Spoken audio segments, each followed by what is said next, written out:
श्रीमते रामचंद्राय नमः। सीतानाथ समारंभां रामानंदार्य मध्यमाम् अस्मदाचार्यपर्यन्तां वंदे गुरु परंपरां। सद्गुरुदेव भगवान की जय। आज हम निर्जला एकादशी, जो भीमसेनी एकादशी के नाम से भी जानी जाती है, उसकी कथा कहने जा रहे हैं।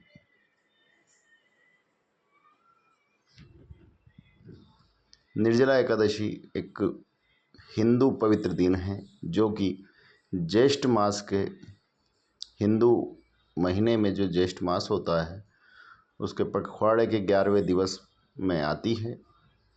इस एकादशी का नाम इस दिन मनाए जाने वाले जल रहित उपवास के कारण इसे सबसे अधिक तपस्या माना जाता है और इसलिए सभी एकादशियों में पवित्र भी माना जाता है। निर्जला एकादशी का व्रत महत्वपूर्ण माना जाता है। निर्जला एकादशी का व्रत सभी एकादशी व्रतों में श्रेष्ठ बताया गया है। ये व्रत सभी प्रकार की मनोकामनाओं को पूर्ण करने वाला माना गया है। इस व्रत को विधि पूर्वक करने से जीवन में सुख, शांति और समृद्धि प्राप्त होती है। दाम्पत्य जीवन में आने वाली परेशानियां दूर हो जाती हैं। इस वर्ष 2023 में निर्जला एकादशी 31 मई 2023 को आ रही है। शास्त्रों में इस व्रत को परम पुण्यदायी माना गया है और ऐसी मान्यता है कि इस दिन व्रत करने का फल साल की वर्ष की सभी एकादशियों के व्रत करने के बराबर फल प्राप्त होता है। अब हम कथा कहने जा रहे हैं, सुनिए। बोल विष्णु भगवान की जय। निर्जला एकादशी व्रत का पौराणिक महत्व और व्याख्यान भी कम रोचक नहीं है। जब सर्वज्ञ वेदव्यास ने पांडवों को चारों पुरुषार्थ धर्म, अर्थ, काम और मोक्ष देने वाली एकादशी व्रत का संकल्प कराया था, युधिष्ठिर ने कहा है कि हे जनार्दन, ज्येष्ठ मास के शुक्ल पक्ष में जो एकादशी पड़ती है, कृपया उसका वर्णन कीजिए। तो परम सुदर्शन भगवान श्री कृष्ण ने कहा है कि हे राजन, इसका वर्णन परम धर्मात्मा सत्यवती नंदन व्यास जी करेंगे, क्योंकि ये संपूर्ण शास्त्रों के तत्वज्ञ और वेद वेदांगों में पारंगत विद्वान हैं। तब वेदव्यास जी कहने लगे, कृष्ण पक्ष और शुक्ल पक्ष दोनों पक्षों की एकादशी में अन्न का खाना वर्जित होता है। कहा जाता है कि एकादशी के दिन अन्न में सारे पाप निवास करते हैं, इसलिए एकादशी के दिन अन्न वर्जित होता है। द्वादशी के दिन स्नान करके पवित्र होकर फूलों से भगवान केशव की पूजन करें। फिर नित्य कर्म समाप्त होने के पश्चात पहले ब्राह्मणों को भोजन देवें, अंत में स्वयं भोजन करें। यदि आप ब्राह्मणों को भोजन न दे सकें तो सीधा सामान आटा, दाल इत्यादि जो भी आपके भोजन की नित्य सामग्री होती है, वो किसी मंदिर में ब्राह्मण देवता को या किसी ब्राह्मण के घर पहुंचा करके भी आप कार्य कर सकते हैं। शहरों में ब्राह्मणों को भोजन कराना इतना सुलभ नहीं होता है। यह सुनकर भीमसेन बोले कि परम बुद्धिमान पितामह, मेरी उत्तम बात सुनिए कि राजा युधिष्ठिर, माता कुंती, द्रौपदी, अर्जुन, नकुल और सहदेव, ये पूरे परिवार के बारे में भीमसेन जी जो है कह रहे हैं कि राजा युधिष्ठिर, माता कुंती, द्रौपदी, अर्जुन, नकुल और सहदेव ये एकादशी को कभी भोजन नहीं करते हैं तथा मुझसे भी हमेशा यही कहते हैं कि भीमसेन, एकादशी को तो तुम न खाया करो, परंतु मैं उन लोगों से यही कहता हूँ कि मुझसे भूख सही नहीं जाती। अर्थात भीमसेन जी कहते हैं कि मुझसे भूख सहन नहीं होती है, इसलिए मैं अन्न ग्रहण करता हूँ। भीमसेन की बात सुनकर व्यास जी ने कहा कि यदि तुम नरक को दूषित समझते हो और तुम स्वर्ग की प्राप्ति अभिष्ट समझते हो तो दोनों पक्षों की एकादशियों के दिन भोजन नहीं करना। वेद व्यास जी महाराज कह रहे हैं भीमसेन से कि अगर तुम नरक को दूषित समझते हो और स्वर्ग को की प्राप्ति को अभीष्ट समझते हो तो एकादशी के दिन भोजन नहीं करना चाहिए।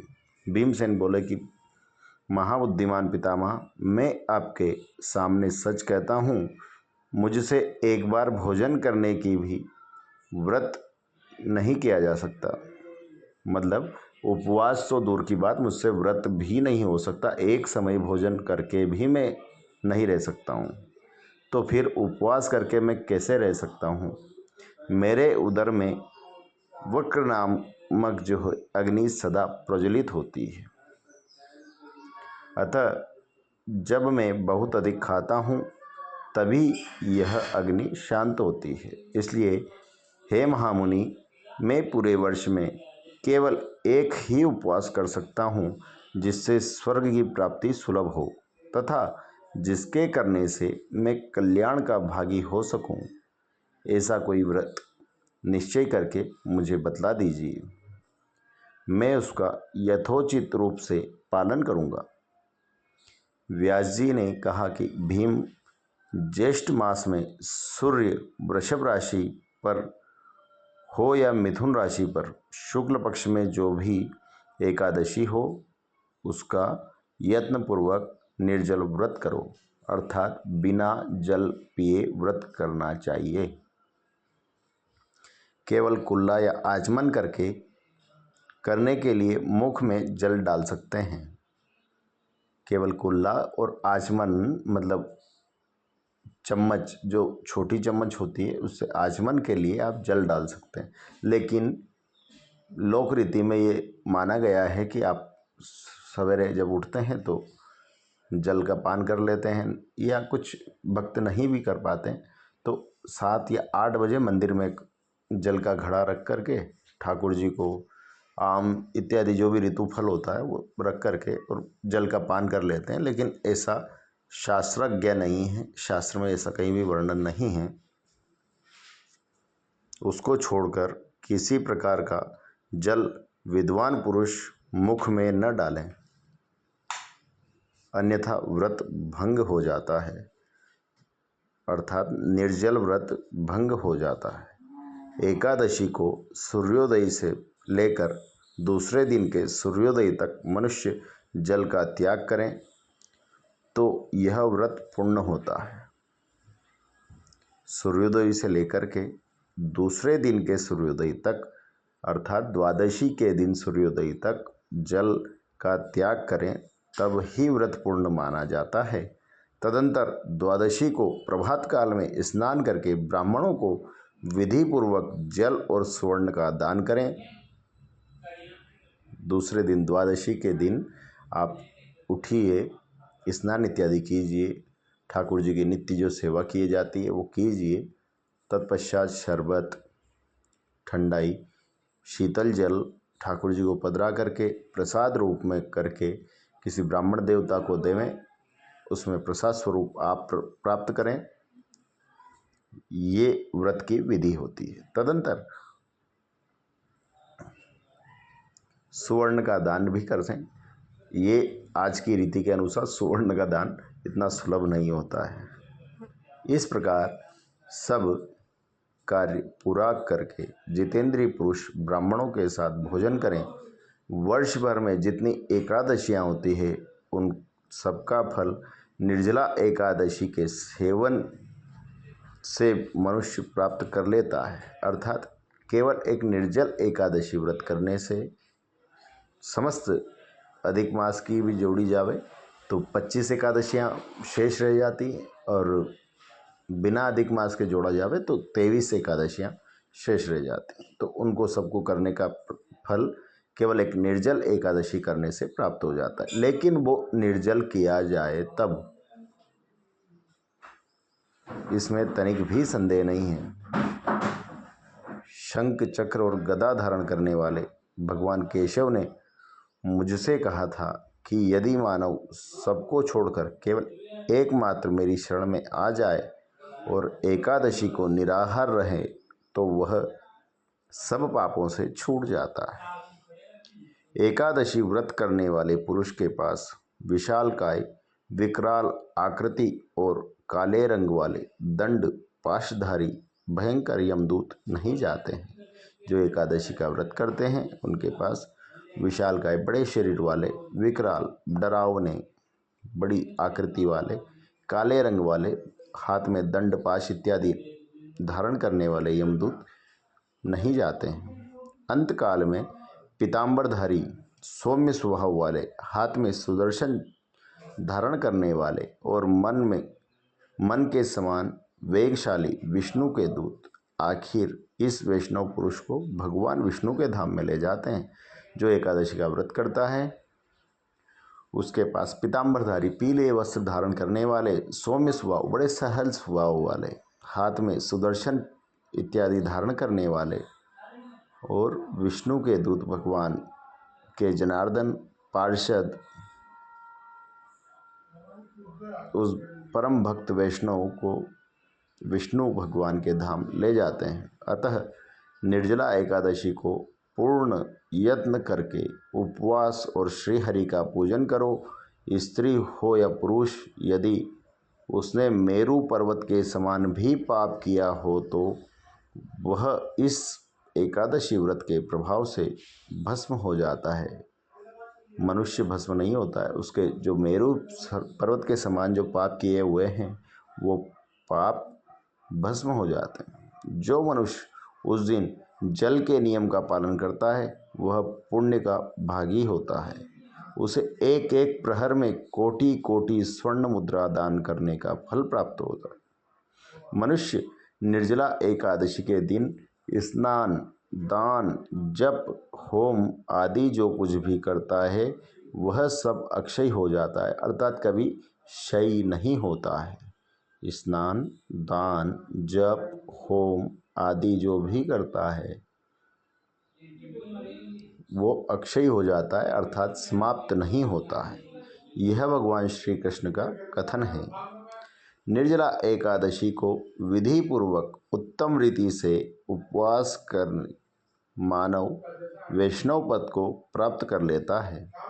जो मनुष्य एकादशी के दिन अन्न खाता है वह पाप का भोजन करता है। इस लोक में वह चांडाल के समान है और मरने पर दुर्गति को प्राप्त हो जाता है। जो ज्येष्ठ के शुक्ल पक्ष में एकादशी को उपवास करके दान करेंगे वे परम पद को प्राप्त होंगे। जिन्होंने एकादशी का उपवास किया है वे ब्रह्म हत्यारे, शराबी, चोर और गुरुद्रोही होने पर भी सभी पातकों से मुक्त हो जाते हैं। कुंती नंदन निर्जला एकादशी के दिन श्रद्धालु स्त्री पुरुषों के लिए जो विशेष दान और कर्तव्य विहित है उन्हें सुनो। उस दिन जल में शयन करने वाले भगवान विष्णु का पूजन और जलमयी धेनु का दान करना चाहिए अथवा प्रत्यक्ष धेनु या धृतमयी धेनु का उचित दान करना चाहिए। पर्याप्त दक्षिणा और भांति भांति के मिष्टानों द्वारा यत्नपूर्वक ब्राह्मणों को संतुष्ट करना चाहिए। ऐसा करने से ब्राह्मण अवश्य संतुष्ट हो जाते हैं और उनके संतुष्ट होने पर श्रीहरि मोक्ष प्रदान करते हैं। जिन्होंने शम, दम और दान में प्रवृत्त होकर श्रीहरि की पूजा और रात्रि में जागरण करते हुए इस निर्जला एकादशी का व्रत किया है, उन्होंने अपने साथ ही बीती हुई 100 पीढ़ियों को और आने वाली 100 पीढ़ियों को भगवान वासुदेव के परम धाम को पहुंचा दिया है। अर्थात जो इस व्रत को करता है वो पिछली 100 पीढ़ी को और आने वाली 100 पीढ़ी को भगवान वासुदेव के धाम के अधिकारी बना दिए जाते हैं। निर्जला एकादशी के दिन अन्न, वस्त्र, गौ, जल, शैया, सुंदर आसन, कमंडल तथा छाता दान करने चाहिए। जो श्रेष्ठ तथा सुपात्र ब्राह्मण को जूता दान करता है वह सोने के विमान में बैठ करके स्वर्गलोक में प्रतिष्ठित हो जाता है। जो एकादशी के महिमा और भक्तिपूर्वक कथा सुनता है उसका वर्णन करता हूँ। वह स्वर्गलोक में जाता है। चतुर्दशी युक्त अमावस्या को सूर्य ग्रहण के समय श्राद्ध करके मनुष्य जिस फल को प्राप्त करता है वही फल इसे श्रवण करने से प्राप्त हो जाता है। ग्रहण के समय में जो श्राद्ध करके मनुष्य फल प्राप्त करता है वही केवल एकादशी करने से, एकादशी की कथा श्रवण करने से प्राप्त कर लेता है। पहले दंत धावन करें, ये नियम होते हैं। पहले दंत धावन कर के यह नियम लेना चाहिए कि मैं भगवान केशव की प्रसन्नता के लिए एकादशी को निराहार रहकर आचमन के सिवा दूसरे जल का भी त्याग करूँगा। नित्य प्रति जो संध्या इत्यादि की जाती है, कुछ मंत्र जब आप करते हैं तो त्रिआचम्य होते हैं, आचमन, पवित्रीकरण इत्यादि जो भी नित्य कर्म होते हैं, तो उसके लिए आप आचमन वाला जल ही लूँगा, इस प्रकार की प्रार्थना करें। ठाकुर जी से कहें कि हमें सामर्थ्य प्रदान करें और लक्ष्य रखें कि आचमन के सिवाय अन्य जल ग्रहण नहीं करें। द्वादशी को देवेश्वर भगवान विष्णु का पूजन करना चाहिए। गंध, धूप, पुष्प और सुंदर वस्त्र से विधि पूर्वक पूजन करके जल के घड़े का दान का संकल्प करते हुए निम्नलिखित मंत्र का उच्चारण करें। अर्थात एकादशी को घटदान का कहीं वर्णन नहीं किया जाता है। द्वादशी के दिन सूर्योदय के उपरांत आप स्नान ध्यान करें, ठाकुर जी की पूजन करें, मिष्टान इत्यादि से ठाकुर जी को भोग धराएं। तत्पश्चात मिट्टी के सुंदर से शीतल जल भरे हुए कलश दान करें। भगवान से प्रार्थना करें कि संसार सागर से तारने वाले हे देव ऋषिकेश, इस जल के घड़े का दान करने से आप मुझे परम गति की प्राप्ति कराइए। भीमसेन, ज्येष्ठ मास में शुक्ल पक्ष की जो शुभ एकादशी होती है उसका निर्जल व्रत करना चाहिए। उस दिन श्रेष्ठ ब्राह्मणों को शक्कर के साथ जल के घड़े का दान करना चाहिए। ऐसा करने से मनुष्य भगवान विष्णु के समीप पहुंचकर आनंद का अनुभव करता है। तत्पश्चात द्वादशी के दिन ब्राह्मणों को भोजन कराने के बाद स्वयं भोजन करें। जो इस प्रकार पूर्ण रूप से पाप नाशिनी एकादशी का व्रत करता है वह सब पापों से मुक्त होकर आनंदमय पद को प्राप्त हो जाता है। यह सुनकर भीमसेन ने भी इस शुभ एकादशी का व्रत आरंभ किया है। तब से यह लोक में पांडव द्वादशी के नाम से विख्यात हुई है। अब हम कुछ विधि आपको बता रहे हैं कि किस प्रकार से व्रत किया जाता है। इस दिन निर्जला व्रत रखें, पीले वस्त्र धारण करें, भगवान विष्णु की पूजा करें। व्रत करके संकल्प लें कि मैं ठाकुर जी आपके समान कुछ नहीं हूँ, आपके आदि अंत और मध्य को मैं नहीं जान सकता हूँ, मैं इतना अज्ञानी हूँ, लेकिन ये जो व्रत करने का मैं संकल्प ले रहा हूँ इसमें आप ही मुझे सामर्थ्य प्रदान कर सकते हैं।